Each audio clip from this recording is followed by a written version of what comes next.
আপনাদের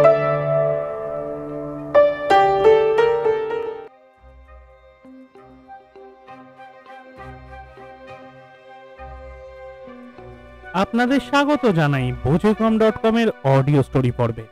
আজকের গল্প অধ্যাপক গোপাল চক্রবর্তীর কলমে বিচারের বাণী। তো চলুন আর দেরি না করে চটপট গল্পটা শুনে নেওয়া যাক। আর গল্পটা শুনে আপনাদের কেমন লাগলো আমাদের অতি অবশ্যই আপনারা কমেন্ট করে জানাবেন। আপনাদের প্রতিটি কমেন্ট আমাদের কাছে অত্যন্ত মূল্যবান। তো চলুন শোনা যাক।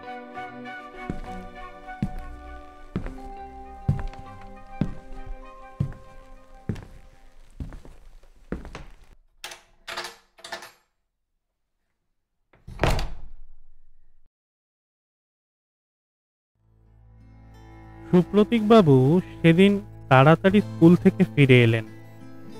সাধারণত তিনি একটু দেরি করেই ফেরেন।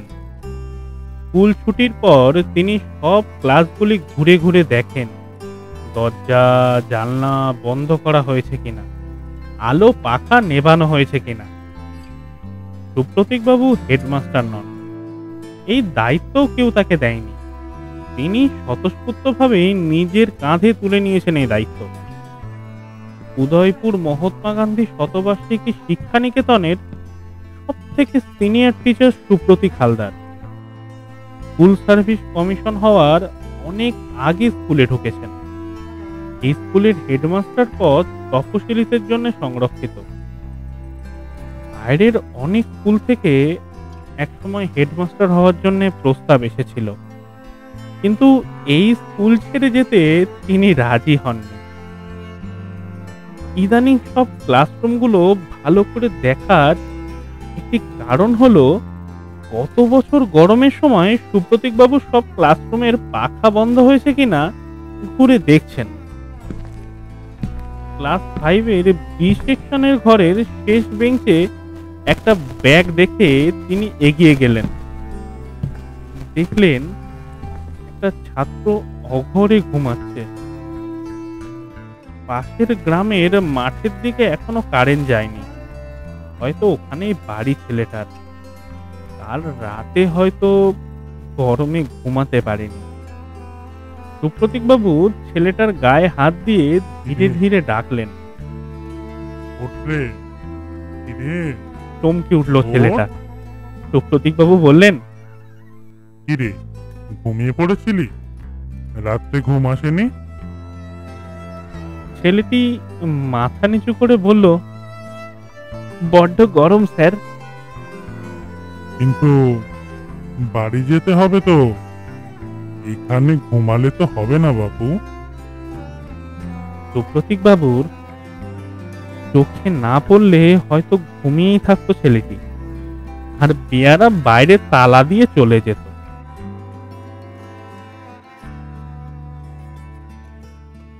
সুপ্রতীক বাবু ব্যাগটা বিছানার উপর রেখে ইজি চেয়ারে বসে বললেন। সুপ্রতীক বাবুর স্ত্রী মঞ্জুলিকা দেবী স্বামীকে এত তাড়াতাড়ি ফিরতে দেখে একটু অবাকই হয়ে গেলেন। কাছে এসে বললেন, কি গো, শরীর খারাপ? এত তাড়াতাড়ি ফিরে এলে? সোজা হয়ে বসলেন সুপ্রতীক বাবু। বিধ্বস্ত দেখাচ্ছে তাকে। বললেন, বসো বসো মঞ্জু। তার গলার স্বরটা কেমন যেন কাঁপা কাঁপা। সাধারণত রাগেন না সুপ্রতীক বাবু, তবে যখন খুব রেগে যান তখন তার গলার স্বর এই রকম হয়। মঞ্জুলিকা দেবী ভয় পেয়ে গেলেন। বললেন, কি হয়েছে তোমার? আজ এমন একটা ঘটনা ঘটলো যা আমার 35 বছরের শিক্ষকতা জীবনে ঘটেনি। ক্লাস 11-এর কয়েকটা ছাত্র ক্লাসরুমে বসে সিগারেট টানছিল। একটা ছাত্র প্রতিবাদ করায় ওরা তাকে চড় মারে। ছেলেটি আমার কাছে এসে নালিশ করে। আমি ওই ক্লাসরুমে গিয়ে দেখলাম সেই ছাত্রগুলো তখনও বসে ধূমপান করে চলেছে। আমাকে দেখে ওরা নির্বাক। আমি আর নিজেকে সংযত রাখতে পারলাম না, ছেলেগুলোকে চট থাপ্পড় মারতে শুরু করলাম। এত বড় সাহস তোদের! বসে বসে ধূমপান করছিস। আর করবি বল? বল আর করবি? দাঁড়া বলছি, দাঁড়া। একটা ছেলে পালাতে গিয়ে দরজায় লেগে কপালটা কেটে গেল, আর একটা ছেলে আমাকে শাসিয়ে গেল। কাজটা আপনি ভালো করলেন না স্যার, এর ফল আপনি পাবেন, এর ফল আপনি হাতে নাতে পাবেন। আমার কোনো ছাত্র আমার মুখের উপরে এত বড় কথা বলার সাহস কোনো দিন পাইনি। তুমি বলো মঞ্জু, আমি কি অন্যায় করেছি? না, তুমি কোনো অন্যায় করোনি। একজন শিক্ষক হিসেবে তোমার দায়িত্ব পালন করেছো। যে ছেলেটা আমাকে শাসিয়ে গেছে তার বাবা পার্টির একজন নেতা। শুনলাম ওরা নাকি পুলিশের কাছে গেছে। পুলিশের কাছে? হ্যাঁ, স্কুলে এখন দৈহিক শাস্তি দেওয়ার অধিকার নেই শিক্ষকদের। দৈহিক শাস্তি দিলে সংশ্লিষ্ট শিক্ষকের বিরুদ্ধে আইনানুগ ব্যবস্থা নেওয়া যায়। ওরা সেই আইনেরই সাহায্য নেবে। আর স্কুলের ক্লাসরুমে ধূমপান করা, শিক্ষককে অপমান, এসব করার অধিকার বুঝি ছাত্রদের আছে? এর বিরুদ্ধে বুঝি ব্যবস্থা নেওয়া যায় না? ঠিক এই সময় এলেন স্কুলের হেডমাস্টার শশধর মণ্ডল। মঞ্জুলিকা দেবী তাকে বসার জন্য একটা চেয়ার এগিয়ে দিলেন। শশধর বাবু বললেন, মাস্টার মশাই, আপনাকে একটা কথা বলার জন্য এসেছিলাম। বলুন। বলছিলাম কি, ওরা একটা মেডিকেল সার্টিফিকেট নিয়ে থানায় গেছে, সঙ্গে পার্টির নেতারাও। হয়তো বাড়িতে পুলিশ আসবে। আমি বলি কি, পুলিশের হাতে ধরা না দিয়ে আপনি বরং কদিন অন্য কোথাও গিয়ে থাকুন, তারপর আগাম জামিন নিয়ে। কি বলছেন স্যার? আমি পালিয়ে যাব? কেন? না স্যার, আমার মনে হয় আমি কোনো অন্যায় করিনি। যদি আইনের মুখোমুখি হতে হয় হব। না, আমি বলছিলাম হ্যারাসমেন্টটা যেন না হয়। না স্যার, তবু আমি পালিয়ে যাব না, দেখি না কি হয়। হেডমাস্টার বেশিক্ষণ বসেননি, সুপ্রতীক বাবুর পাশে সবসময় থাকার আশ্বাস দিয়ে চলে গেলেন। সুপ্রতীক বাবুর একমাত্র মেয়ে প্যারিসে থাকে, জামাই ফরেন সার্ভিসে আছে। অন্যদিকে এই সময় সুপ্রতীক বাবু একবার বাজার যান, আজ আর গেলেন না। রাত ৮টার সময় এলো পুলিশের গাড়ি।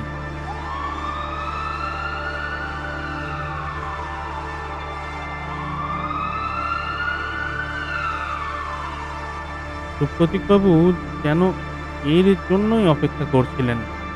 গাড়ির শব্দ শুনে দরজা খুলে বাইরে এলেন। একজন অফিসার দুজন কনস্টেবলকে নিয়ে এগিয়ে এলেন। আপনি সুপ্রতীক হালদার? হ্যাঁ।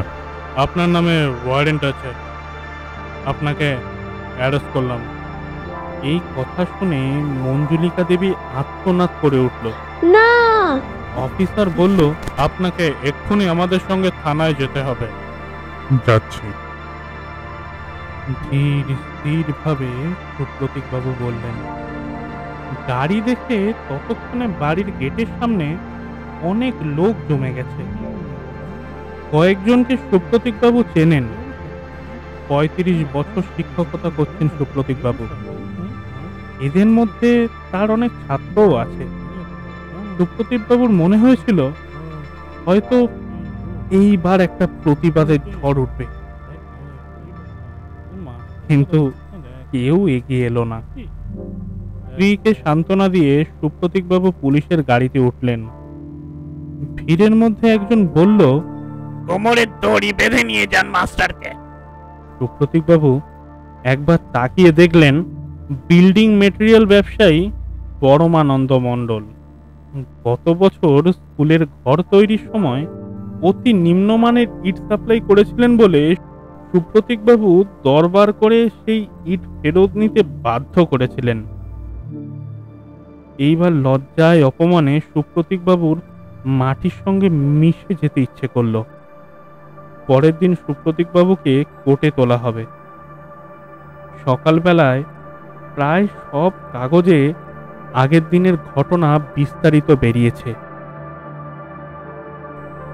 ধূমপানের প্রতিবাদ করতে গিয়ে যে ছাত্রটি প্রথম প্রহৃত হয়েছিল তার সাক্ষাৎকার আর নিঃসঙ্গ মঞ্জুলিকা দেবীর আত্মনাদ ইলেকট্রনিক মিডিয়ার মাধ্যমে সারা দেশ দেখল। শিহরিত হলো শিক্ষক সম্প্রদায়। শুভবুদ্ধি সম্পন্ন ছাত্রদের মধ্যে আলোড়ন সৃষ্টি হলো।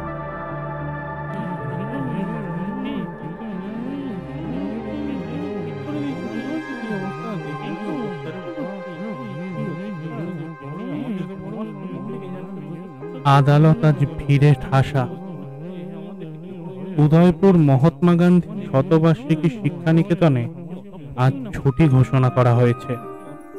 সমস্ত শিক্ষক শিক্ষাকর্মীরা আজ আদালতে হাজির। অধিকাংশ ছাত্রছাত্রীদের নিয়ে এসেছেন অভিভাবকেরাও। বেলা 12টা নাগাদ সুপ্রতীক বাবুর কেস উঠল। কাঠগড়ায় দাঁড়ালেন সুপ্রতীক বাবু। বিধ্বস্ত দেখাচ্ছে তাকে। সরকারি উকিল দাঁড়িয়ে বললেন, অসামান্য আদালত, আসামি সুপ্রতীক হালদার একজন সম্মানীয় শিক্ষক, কিন্তু গতকাল বিদ্যালয় চলাকালীন তিনি যে অমানবিক ঘটনাটি ঘটিয়েছেন তা শুধু নিন্দনীয় নয়, এক মারাত্মক শাস্তিযোগ্য অপরাধ। ওনার অমানবিক আক্রমণে একটি নিরপরাধ কিশোর আজ মৃত্যু পথযাত্রী। অত্যন্ত বিচলিত দেখাচ্ছে বিচারক অরূপ রতন সরকারকে। তিনি চেয়ার ছেড়ে উঠে দাঁড়ালেন, বললেন, ঠিক আছে, আপনি বসুন। বিচারককে উঠে দাঁড়াতে দেখে উপস্থিত সবাই উঠে দাঁড়ালেন। বিচারক সুপ্রতীক বাবুর দিকে তাকিয়ে বললেন, স্যার, ঘটনাটা কি ঘটেছিল যদি দয়া করে সংক্ষেপে একবার বলেন। সুপ্রতীক বাবু একবার তাকালেন বিচারকের দিকে, তারপর পুরো ঘটনা বললেন। সব শুনে বিচারক বললেন, ওনাকে বক্স থেকে নামিয়ে নিয়ে যাও। আদেশ কার্যকর করা হলে বিচারক আবার আসনে বসলেন এবং রায় লিখতে শুরু করলেন। ঘরে তখন পিন পড়লে শোনা যায় এমন নিস্তব্ধতা। সংক্ষেপে রায় পড়ে শোনালেন বিচারক। সসম্মানে মুক্তি দেওয়া হলো অভিযুক্ত সুপ্রতীক হালদারকে। চেয়ার থেকে নেমে লকআপের দিকে এগিয়ে গেলেন সেশন জজ অরূপ রতন সরকার। তার নির্দেশে তখন সুপ্রতীক বাবুকে লকআপ থেকে বের করে আনা হলো। বিচারক তার পায়ে হাত দিয়ে প্রণাম করে বললেন, চিনতে পারছেন স্যার, আমি অরূপ, 82 ব্যাচ। ও তুই? মানে আপনি? কেন লজ্জা দিচ্ছেন স্যার? একদিন আপনার মার খেয়েই আমার জীবনের মোড় ঘুরে গিয়েছিল, হয়তো তাই আজ জজ হতে পেরেছি। আপনার কথা সব সময় মনে পড়ে স্যার। শিলিগুড়িতে কাজে জয়েন করেছিলাম, ওখানেই কেটেছে বেশ কটা বছর। 3 মাস আগে এখানে এসেছি। আসামি হয়ে এসে তোমার সাথে দেখা হয়ে গেল। কি যে বলেন স্যার, কাছেই আমার কোয়ার্টার। চলুন স্যার, একটু বিশ্রাম নেবেন। সকল তো কম হয়নি। এসব দেখে স্যার সত্যি লজ্জা হয়। চলুন স্যার। না বাবা, আজ নয়, অন্য আরেকদিন যাব। আমি ঠিক চিনে যেতে পারবো। আপনি আজ বাড়ি চলে যাবেন, কিছু কাজকর্ম আছে, সারতে বেশি সময় লাগবে না। আসি স্যার তাহলে। আসবেন কিন্তু, আপনি কথা দিয়েছেন।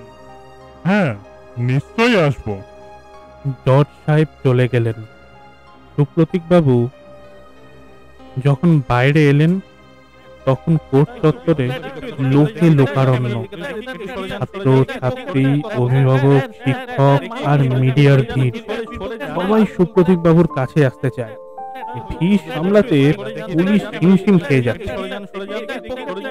সবার হাতে ফুল, মালা।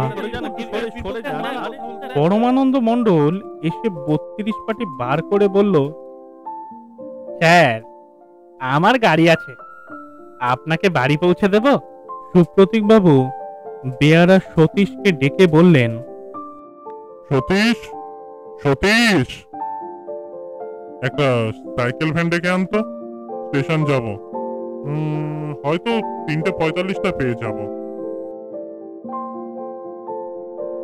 স্কুল কমিটি অভিযুক্ত 3টে ছাত্রকে বহিষ্কারের সিদ্ধান্ত নিয়েছিল। সুপ্রতীক বাবু বললেন, না, থাক, এদের আমি ক্ষমা করে দিলাম। এরপর রিটায়ারমেন্ট পর্যন্ত আর স্কুলে যাননি সুপ্রতীক বাবু। ছুটিও নিতে হয়নি, কারণ অনেক ছুটি জমা ছিল।